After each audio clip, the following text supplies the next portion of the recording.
રાષ્ટ્રપિતા મહાત્મા ગાંધીજીની પુણ્યતિથિ છે, ત્યારે તંત્ર એમની પુણ્યતિથિ જ ભૂલી ગયું છે. આપણે જોઈએ કે મહાત્મા ગાંધીજીની પ્રતિમા છે ગાંધી ચોક ખાતે, ત્યાં અત્યારે આખી કેટલીક આપણે જોઈએ કે ત્યાં પક્ષીઓ એટલા બેસે એટલે આખી ચરકથી ભરેલી હતી.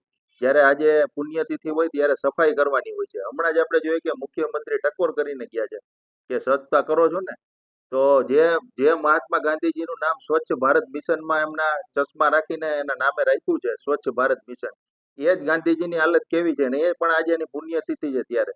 અને જ્યારે મુખ્યમંત્રી 2 દિવસ પહેલા ટકોર કરી ગયા ત્યારે આપણે જોઈએ કે જુનાગઢમાં ખાલી ગાંધી ચોક ખાતે ગાંધીજીની પ્રતિમાની હાલત કેવી છે. અમે આજે ત્યાં શ્રદ્ધાંજલિ બાપુને અર્પણ કરવા ગયા હતા ત્યારે અમે અમારા કાર્યકર્તા બિસ્લેરી પાણી મગાવી, પાણીની ત્યાં વ્યવસ્થા નહોતી.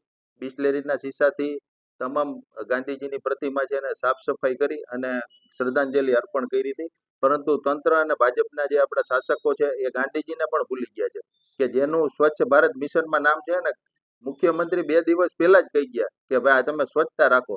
આખા સર્કલની કેવી હાલત છે, ત્યાં લાઇટો ઉપર ચરક પડી છે, લાઇટો બંધ છે, અને એક બાજુ કરોડો રૂપિયાના વિકાસના દાવા કરવામાં આવે છે. આવી રીતના આપણે જોઈએ કે તમામ વસ્તુઓ, ટાઉન હોલનું કહી ગયા તો ટાઉન હોલે બંધ કરી દીધો. હજી નરસિંહ મહેતા સરોવર જે લોકાર્પણ કર્યું, હવે 6 મહિના કે વર્ષથી પછી એની પણ શું હાલત થાય એ હજી કોને ખબર છે.